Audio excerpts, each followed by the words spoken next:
नमस्कार, मैं कपिल देव सिंह। आप देख रहे हैं आपका अपना चैनल दहाड़ न्यूज जौनपुर। सच दिखाने की हिम्मत, समस्या आपकी, कैमरा हमारा। आज मैं अपने चैनल के माध्यम से उन बच्चों के लिए एक उदाहरण के रूप में हेड कांस्टेबल श्याम बाबू की कहानी उनके सामने तक प्रस्तुत कर रहा हूं, जिसको देखने के बाद और इस पूरी घटना को जानने के बाद उनको आगे बढ़ने में आसानी होगी और अपने लक्ष्य को वो साध सकेंगे। जी हाँ, कैसे हेड कांस्टेबल श्याम बाबू ने अपनी कड़ी मेहनत से तय की डिप्टी कलेक्टर तक का सफ़र, आइए जानते हैं। श्याम बाबू की कहानी सिर्फ मेहनत और संघर्ष की नहीं, बल्कि एक निर्णायक पल की है, जिसने उनकी पूरी जिंदगी को बदल दी। यूपीएससी परीक्षा में सफलता पाने के बाद श्याम बाबू अब सिर्फ प्रयागराज में ही नहीं, बल्कि पूरे यूपी में युवा प्रतियोगी छात्रों के लिए आदर्श बन गए हैं।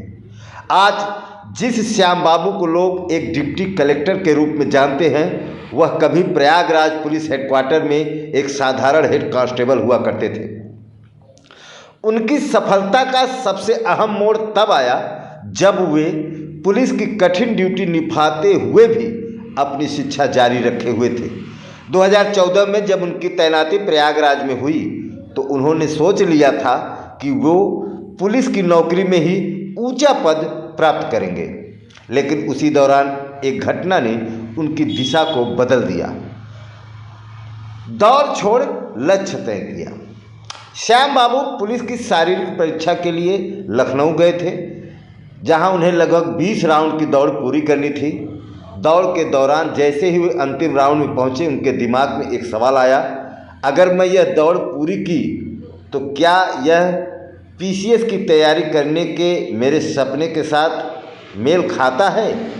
यही वो क्षण था जिससे उनका दृष्टिकोण बदल दिया। श्याम बाबू ने उस दौड़ को वहीं पर छोड़ दिया और वापस लौट आए।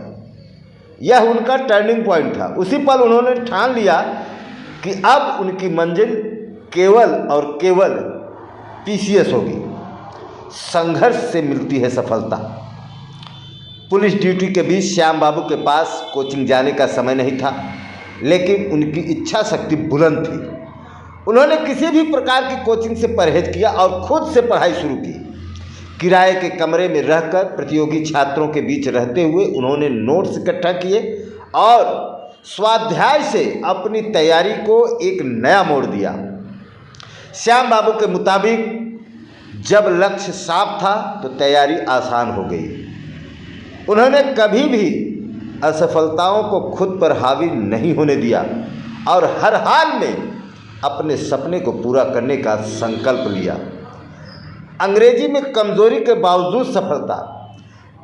अंग्रेजी में उनकी पकड़ मजबूत नहीं थी, लेकिन उन्होंने इसे अपनी राह में रुकावट नहीं बनने दिया। श्याम बाबू का मानना था कि अगर तैयारी का तरीका सही हो तो कोई भी बाधा सफलता की ओर नहीं बढ़ने से रोक सकता। शाबाश एबीपी न्यूज़। तो इस कहानी से मैं उन बच्चों को ये चीज़ बताना चाहता हूँ कि अगर उनका लक्ष्य अगर सही हो, जैसा कि श्याम बाबू ने कहा कि अगर उनकी तैयारी करने का तरीका सही हो तो कोई भी बाधा उनकी सफलता की राह में रोड़ा नहीं बन सकता। तो मैं उन प्रतियोगी छात्र छात्राओं से कहूँगा कि हमारे इस खबर को देखें और हेड कांस्टेबल श्याम बाबू की इस कहानी से प्रेरित हों और अपने लक्ष्य को साधें। हमारी खबर कैसी लगी आपको कमेंट बॉक्स में ज़रूर लिखिएगा। अगर आज हमारे चैनल को आपने सब्सक्राइब नहीं किया है तो सब्सक्राइब कर लीजिए, ताकि आपको प्रेरित करने वाली ऐसी कहानियाँ, ऐसी घटनाएं जो कि सत्य हैं, मैं आप तक पहुंचाता रहूँगा। जय हिंद, जय भारत।